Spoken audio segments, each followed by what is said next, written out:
Technical aeroplane automate carbon. तो यहाँ देखते हैं एन पेंटेन आइसोपेंटेन ये दोनों हो गए, तो ये एन पेंटेन हो गया, ये आइसोपेंटेन हो गया, और ये हो गया आपके कौन सा नियोपेंटेन। जब सेकंड लास्ट कार्बन पर दो एल्किल ग्रुप प्रेजेंट होंगे तो ये स्ट्रक्चर क्या हो जाएगी, तो उस समय क्या रहेगा neopentane. Okay students, n pentane isopentane है नियोपेंटेन। सेकंड लास्ट कार्बन पर दो एल्किल ग्रुप प्रेजेंट हो, और यहाँ चूंकि 5 कार्बन है, 5 कार्बन वाली एल्केन्स के बारे में देख रहे हैं तो वो आगे आपको पेंटेन है। ओके, तो जनक एल्केन जो पैरेंटल एल्केन होगी वो तो पेंटेन है, और एन आइसोनियो यहाँ पे लोगों का प्रयोग किया गया। ये 5 कार्बन वाली, ये 4 कार्बन, यहाँ पैरेंटल श्रृंखला कितने की है, पैरेंटल जो चेन होगी वो 5 कार्बन की है, पैरेंटल से 4 कार्बन की है, पैरेंटल चेन 3 कार्बन की।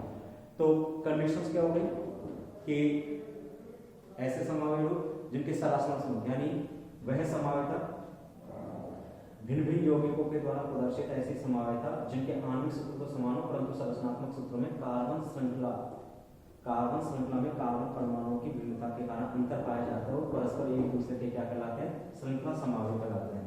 एन पेंटेन आइसोपेंटेन और नियोपेंटेन ये परस्पर एक दूसरे के श्रृंखला समावयव होंगे, ये चेन आइसोमर्स होंगे एक दूसरे के।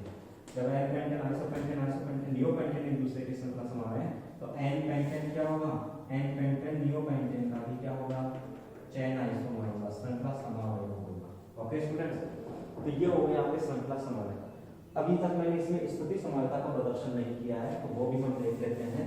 स्थिति समावयवता का जो प्रदर्शन होगा अभी तक नहीं आ रहा है, पोजीशन कहीं आ रही है, तो पोजीशन के क्योंकि यहाँ श्रृंखला समावयवता को वेरी करेंगे तो यहाँ दे दिया जाएगा, वैसे पोजीशन भी अगर दें तो पोजीशन के हिसाब से भी दे सकते हैं।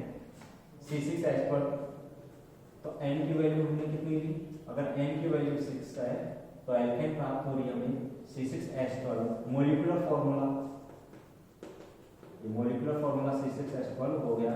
मॉलिक्यूलर फार्मूला C6H12 वाली एल्केन कहलाती है हेक्सेन, और इसके कितने समान ग्रुप बनते हैं वो देखते हैं। तो इसके स्ट्रक्चर आइसोमर्स बनाते हैं, तो ये हो गई 6 कार्बन की CH3 CH2 CH2 CH2 CH2 CH3। एक एल्केन ये हो सकती है 6 कार्बन की, एक एल्केन ये हो गई CH3CH CH3 CH2 CH2 and then CH3। एक एल्केन ये हो सकती है, एक एल्केन ये भी हो सकती है CH3 CH CH3 CH2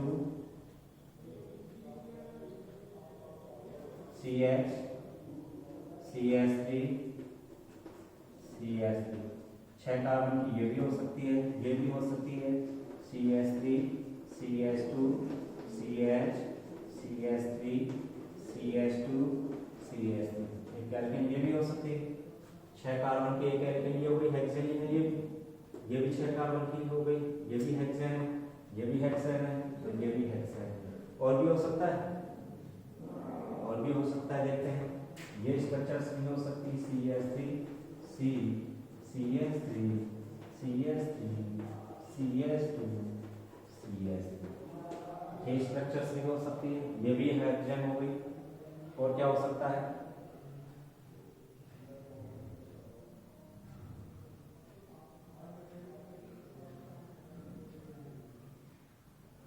general में ये बन सकती है। हमने डायग्राम बनाए थे 5, तो हमने ये 5 स्ट्रक्चर्स बनाई हैं। अब इन्हीं में हम बता देते हैं। हेक्सेन लिया C6H12, इसमें ये 6 कार्बन की श्रृंखला हुई, ये तो हो गई आपके 6 कार्बन वाली, कौन सी हो गई, एन हेक्सेन, ये नॉर्मल हेक्सेन। यहाँ क्या हो गई, 5 कार्बन वाली हो गई। 5 कार्बन वाली जो एल्केन है ये आपके हो गई कौन सी, आइसोहेक्सेन। सेकंड लास्ट कार्बन पर इसमें आइसोहेक्सेन। सेकंड लास्ट कार्बन पर 2 में 4 कार्बन की श्रृंखला हो गई, तो 4 कार्बन वाली जो एल्केन थी ये कौन सी हो गई, ये नियोहेक्सेन। ओके स्टूडेंट्स, यहाँ हम देख लेते हैं, ये भी 4 कार्बन वाली है, लेकिन अब ये नियो नहीं है। यहाँ पर दोनों एल्किल ग्रुप, चाहे कार्बन श्रृंखला का क्रमांकन हम इधर से करें चाहे इधर से करें, दोनों को सेम पोजीशन, दोनों प्रतिस्थापित समूह की दृष्टि से ये सममित एल्केन हो गई, क्योंकि इधर से क्रमांकन करते हैं तो इस प्रतिस्थापी समूह को वरीयता मिलती है 2 और इसको मिलती है 3, ठीक है। और इनके प्रतिस्थापी समूह के क्रमांकों का योग आता है 5। अगर इधर से करते हैं 1 2 3 4, तो इधर से करने पर भी क्रमांकों का योग 5 आ रहा है, और इधर से करने पर अगर क्रमांकन इस सिरे से किया जाएगा इस एल्केन में 1 2 3 4, तो भी उस स्थिति के अंदर इनके क्रमांकों का योग क्या होगा 2 + 3 5 ही आएगा।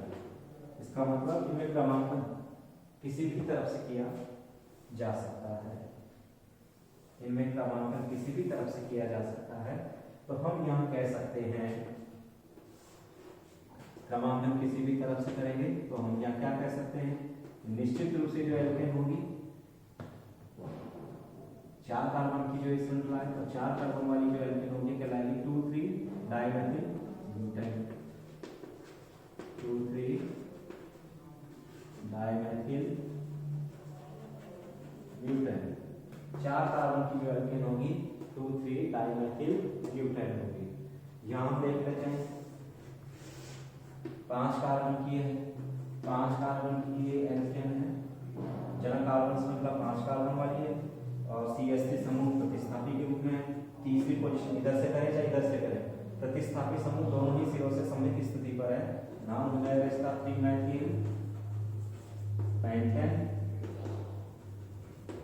जनक कार्बन में कितने 5 कार्बन इसलिए पेंटेन था, जनक कार्बन श्रृंखला में 4 कार्बन इसलिए ब्यूटेन हुआ। जनक कार्बन में कितने हैं 5 कार्बन, लेकिन इसमें चूंकि प्लूरल भी यूज कर रहे हैं तो इसका नाम वैसे इसको आइसोहेक्सेन भी कहते हैं, और इसका IUPAC नेम होता है 2-मेथिल पेंटेन। 2-मेथिल पेंटेन तो इसका IUPAC में नाम हो गया, और इसका ट्राइबल नाम क्या हो गया, मूल नाम क्या हो गया आइसोहेक्सेन। ये एन हेक्सेन है, इसको हेक्सेन ही कहा जाएगा, नॉर्मल हेक्सेन। यहाँ पे क्या हो जाएगा 2,2 डाइमेथिल नियोहेक्सेन बोलते हैं, और इसका IUPAC नेम होता है 2,2 डाइमेथिल ब्यूटेन। ओके स्टूडेंट्स, ये इसका IUPAC में नाम होगा। अब इनमें देखते हैं कौन कौन से श्रृंखला समानता का प्रदर्शन करेंगे। देखो यहाँ 6 कार्बन की चेन या 5 कार्बन की चेन, तो ये दोनों एक दूसरे के क्या हो जाएंगे श्रृंखला समावय, ये दोनों एक दूसरे के श्रृंखला समावय होंगे।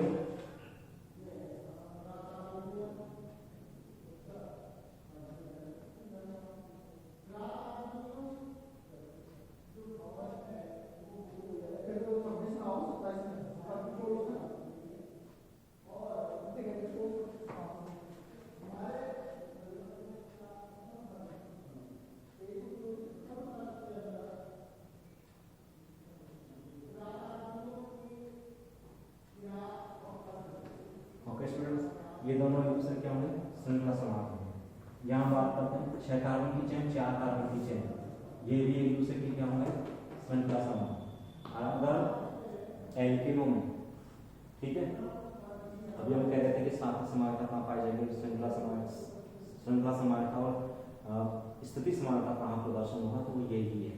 तो चूंकि यहाँ 4 कार्बन की चेन या 6 कार्बन की चेन है, इसलिए ये दोनों एक दूसरे के श्रृंखला समावय होंगे। कार्बन परमाणु की श्रृंखला में अंतर आ रहा है, तो कार्बन परमाणुओं के कारण कार्बन श्रृंखला में जो अंतर प्रदर्शित होगा उस आधार के संरचनात्मक सूत्र विफल होंगे। और हम यही जानते हैं कि अगर किन्हीं 2 समावय रूपों के संरचनात्मक सूत्रों में कार्बन श्रृंखला के कार्बन परमाणुओं की वजह से अगर डिफरेंस या अंतर आ रहा हो, विभेद हो रहा हो, तो ये परस्पर एक दूसरे की श्रृंखला समावय होगी। तो ये श्रृंखला समावय में चैन आइसोमर्स हो गए एक दूसरे के, 6 कार्बन और 4 कार्बन की चैन है, तो इसलिए दोनों एक दूसरे के श्रृंखला समावय, ये भी एक दूसरे के श्रृंखला समावय। जबकि 5 कार्बन की चैन है या 4 कार्बन की चैन है, ये भी परस्पर एक दूसरे के क्या होंगे श्रृंखला समावय होंगे, चैन आइसोमर्स होंगे।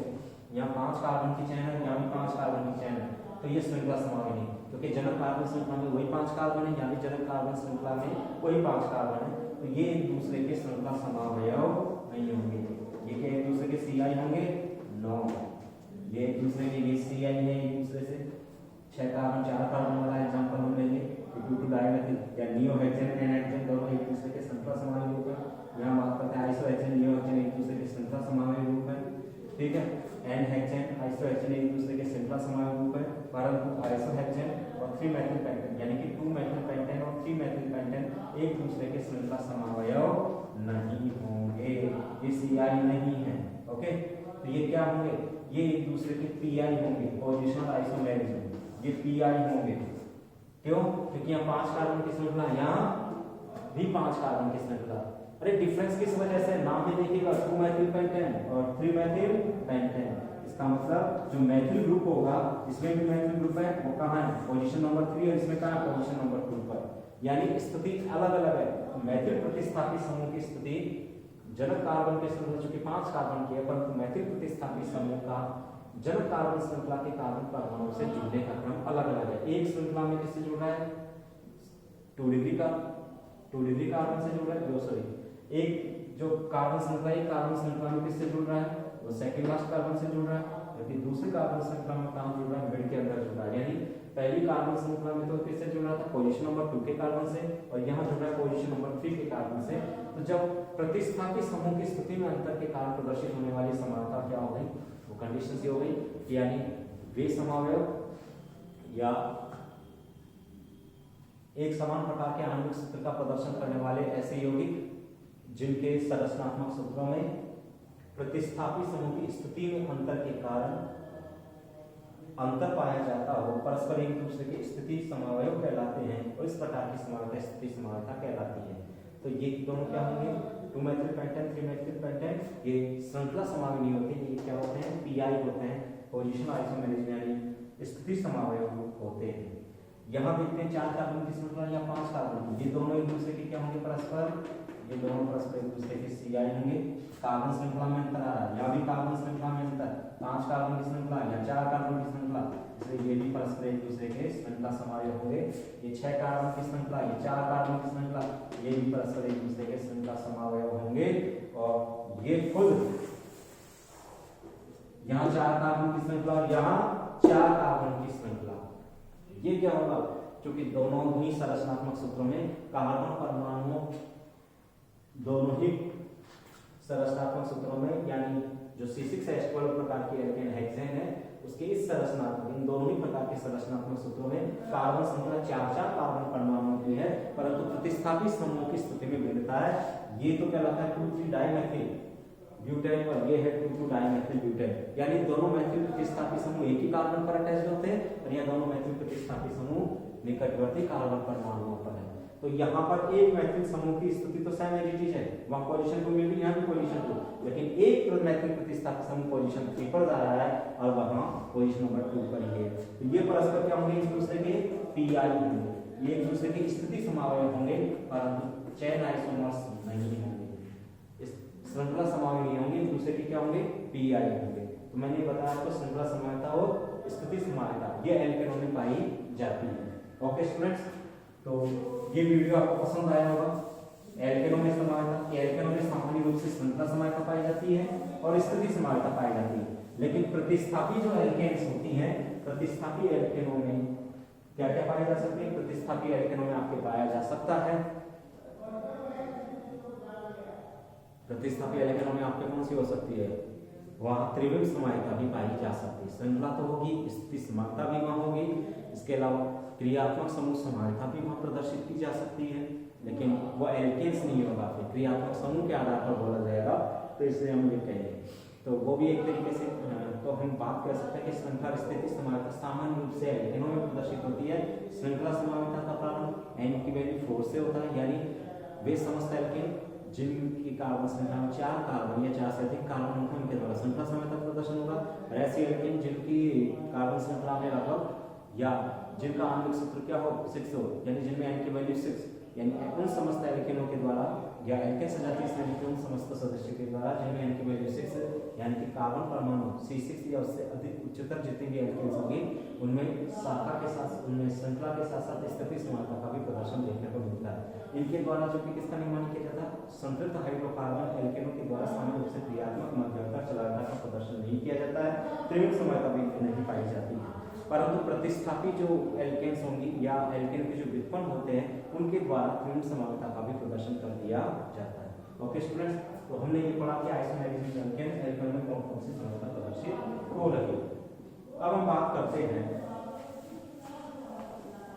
एल्केनों के सोर्स की। सोर्स ऑफ एल्केन, एल्केनों के सोर्स क्या है? हमारा न्यू टॉपिक है इसी में।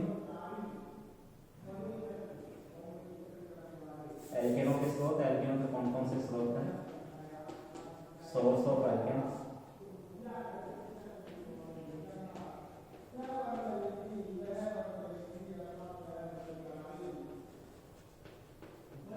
Source of alkene.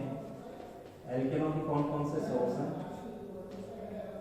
तो सामान्य रूप से एल्केनों के सोर्स, एल्केनों के दो मुख्य स्रोत होते हैं, देखिएगा। तो सोर्स ऑफ एल्केन को दो भागों में विभाजित किया गया, मैं यही डिस्क्राइब कर रहा हूँ। एक तो petroleum substance, petroleum substance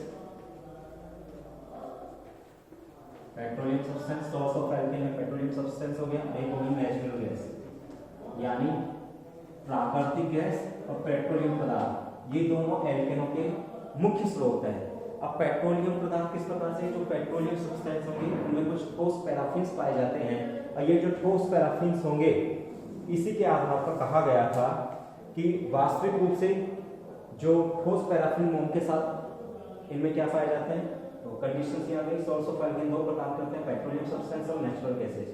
petroleum जो सब्सटेंस होते हैं, पेट्रोलियम पदार्थ जो होंगे, तो पेट्रोलियम पदार्थों में ठोस पैराफिन मोम के साथ कुछ उच्चतर द्रव हाइड्रोकार्बन भी होते हैं, और इनमें सामान्यतया C40 से, कंडीशन ध्यान रखिएगा, और इनमें सामान्यतया 40 कार्बन परमाणु तक के एल्केन्स होते हैं। कितने कार्बन तक के? C40 या 40 कार्बन परमाणु तक की एल्केन। 40 कार्बन 40 कार्बन एटम्स या C40 वाली समस्त एल्केनों को इसमें शामिल किया गया। यदि पेट्रोलियम जो सब्सटेंस होते हैं उनके अंदर सामान्यतः 14 कार्बन परमाणुओं तक के एल्केनों को शामिल किया गया है। सामान्य रूप से जो पेट्रोलियम जो पदार्थ होते हैं, ये पेट्रोल के कुएं होते हैं, तो पेट्रोलियम वेल या पेट्रोलियम कुएं के चारों तरफ पाए जाने वाले जो पैराफिन्स होती है, मोम होती है, वैक्स होती है, तो पेट्रोलियम कुओं के चारों ओर पाई जाने वाली जो वैक्स होगी, जो मोम होगी, उस मोम में भी क्या होता है, उस मोम को कहा जाता है एजोक्राइट। ठीक है, ओके स्टूडेंट्स, नाम ध्यान रखिएगा कि जो पेट्रोलियम कुओं के पास में पाए जाने वाला जो वैक्स होता है वो भी ठोस हाइड्रोकार्बनों का मिश्रण होता है। पेट्रोल के कुएं हैं, तो पेट्रोलियम वेल जो होंगे पेट्रोलियम कुओं के आसपास पाए जाने वाले, पेट्रोलियम कुओं के पास पाए जाने वाले वैक्स जो होगा, मोम होगा, तो ये वैक्स जो होगा पेट्रोलियम वेल है, तो पेट्रोलियम वेल के चारों तरफ पाए जाने वाला जो वैक्स होगा वो क्या होता है, ठोस हाइड्रोकार्बनों का मिश्रण होता है। वो सॉलिड हाइड्रोकार्बन का मिक्सचर है, तो ठोस हाइड्रोकार्बनों का मिक्सचर होता है, और इस ठोस हाइड्रोकार्बनों के मिश्रण को ही क्या कहा जाता है, इस प्रकार के ठोस हाइड्रोकार्बनों के मिश्रण, इस प्रकार के मोम को या वैक्स को ही क्या कहते हैं, तो इस ठोस हाइड्रोकार्बनों के मिश्रण को कहते हैं एजोक्राइट। क्या कहा जाता है, एजोक्राइट। ये एजोक्राइट के नाम से जाना जाता है। ध्यान रखना, पेट्रोलियम कुओं के पास पाए जाने वाला जो वैक्स होगा वो भी ठोस हाइड्रोकार्बनों का मिश्रण होता है, और इस वैक्स या मोम को ओजोक्राइट, ध्यान रखना क्या कहा जाता है इसे, ओजोक्राइट, ओजोक्राइट, इसे ओजोक्राइट कहा जाता है। ये ठोस हाइड्रोकार्बनों का मिक्सचर होता है, और सामान्यतः पेट्रोलियम सब्सटेंस में 40 कार्बन परमाणु तक के एल्केनों को शामिल किया गया है। इनमें ठोस हाइड्रोकार्बनों के साथ साथ कुछ उच्चतर द्रव हाइड्रोकार्बन्स भी इनमें पाए जाते हैं। जो बी वैक्स होता है, मतलब मधुमक्खी का मोम, जो बी वैक्स या मधुमक्खी के मोम में भी क्या पाए जाते हैं, वो भी ठोस हाइड्रोकार्बनों का मिश्रण होता है। बी वैक्स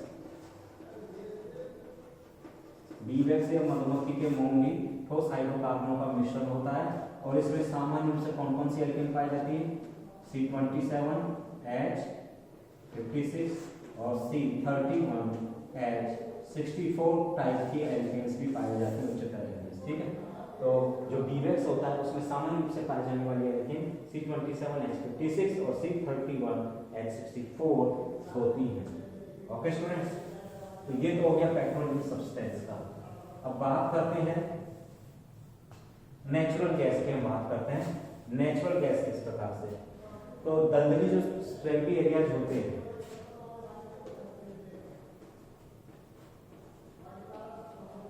स्वैम्पी एरिया जो दलदली क्षेत्र होते हैं, इन दलदली क्षेत्रों में पाई जाने वाली जो गैस होती है वो कौन सी होती है? तो दलदली क्षेत्रों में पाई जाने वाली जो हाइड्रोकार्बन गैस है, दलदली क्षेत्रों में पाई जाने वाली हाइड्रोकार्बन गैस कौन सी होती है? वो हाइड्रोकार्बन गैस कौन सी है? वो है आपकी CH2 और इसे कहते हैं मीथेन या मार्स गैस। इसे मीथेन या मार्स गैस कहते हैं। ओके स्टूडेंट्स, तो जो स्वैम्पी एरियाज होते हैं नेचुरल गैस कहाँ पाई जाएगी? तो नेचुरल गैस का ही प्रकार है स्वैम्पी एरियाज, दलदली क्षेत्रों के अंदर जो हाइड्रोकार्बन गैसेज होती हैं वो सामान्यतः एक विशिष्ट प्रकार की होंगी और ये जो नेचुरल गैस होगी स्वैम्पी एरियाज में पाई जाती हैं और इसे क्या कहा जाता है? इसे ही कहा जाता है मार्स गैस या मीथेन गैस। और ये जो मीथेन गैस होती है एक्चुअली में, जो मीथेन या मार्स गैस होती है एक्चुअली में किससे प्राप्त होती है? ये प्राप्त होती है एनिमल एंड प्लांट बॉडीज के डीकंपोजिशन से।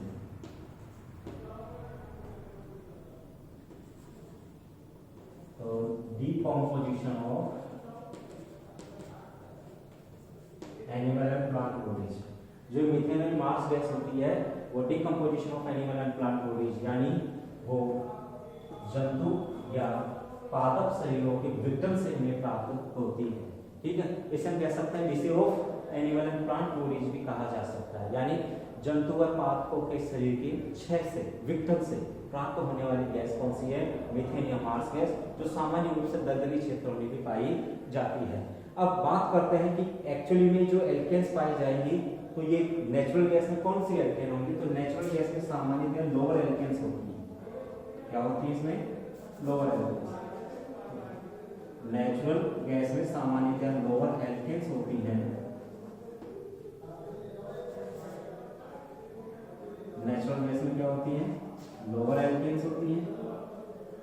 नेचुरल गैस में सामान्यतः लोअर एल्केन्स पाई जाती है और ये जो लोअर एल्केन्स होती हैं उनकी हम बात करते हैं। तो नेचुरल गैस में क्या पाई जाती है? नेचुरल गैस में लोअर एल्केन्स होती है और ये जो लोअर एल्केन्स होती है ये कौन कौन सी होंगी? तो इसके अंदर हम कह सकते हैं methane, ethane and propane, butane जैसी अदर लोअर एल्केन्स। इनका परसेंटेज अमाउंट देख लेते हैं। तो नेचुरल गैस में सामान्यतः क्या होता है? जो नेचुरल गैस होती है वो सामान्यतः लोअर एल्केन्स होते हैं और इन लोअर एल्केन्स में क्या कंडीशंस होगी? लोअर एल्केन्स में लगभग 80% तो मीथेन गैस होती है, 10% एथेन गैस होती है और बचा हुआ 10% में अदर लोअर एल्केन गैस जिसमें प्रोपेन और ब्यूटेन वगैरह आ जाती है। तो ये लोअर एल्केन्स किसमें पाई जाती है? सारी लोअर एल्केन्स। सामान्य रूप से जो नेचुरल गैस प्राकृतिक गैसें होती है वो लोअर एल्केन्स वाली होती है। उनमें 80% तक मेथेन होगी, 10% तक एथेन और 10% अदर लोअर एल्केन्स में प्रोपेन और ब्यूटेन पाई जाती है। तो ये एल्केनों के मुख्य स्रोत के रूप में जाने जाते हैं। और बात करते हैं इनके अलावा भी इनमें कई मिश्रण होते हैं। जो अदर लोअर एल्केन्स होंगे उनके साथ में हाइड्रोजन, नाइट्रोजन, कार्बन डाइऑक्साइड जैसे गैसों का मिश्रण भी मौजूद रहता है। तो हमने ये पढ़ा, दो टॉपिक पढ़े, एल्केनों के स्रोत, सोर्स ऑफ एल्केन भी हमने पढ़ लिए हैं और आइसोमेरिज्म ऑफ एल्केन वो भी हमने पढ़ लिया है। उम्मीद करता हूं ये दोनों टॉपिक आपको अच्छे से समझ आ गए होंगे। यहाँ एग्जाम में कुछ पूछा नहीं जाता है कि रीड करना है, आपको याद रखना है। हमारा जो नेक्स्ट टॉपिक चलेगा वो चलेगा एल्केन्स के अंदर ही, वो चलेगा कौन सा? Formation method. सबसे इंपॉर्टेंट क्या है ये एल्केनों के अंदर? Formation method of alkene and इनकी प्रॉपर्टीज में फिजिकल भी प्रॉपर्टीज इतना इंपॉर्टेंट नहीं है, बस याद रखना है। केमिकल प्रॉपर्टीज इंपॉर्टेंट है। तो इनकी फॉर्मेशन मेथड, केमिकल प्रॉपर्टीज और रिएक्टिविटी एंड सेलेक्टिविटी वाला टॉपिक ये इंपॉर्टेंट है। तो ये कुछ टॉपिक एल्केन्स के थे जो आपको देख रहे हैं। ओके स्टूडेंट्स, तो उम्मीद करता हूँ वीडियो आपको पसंद आया।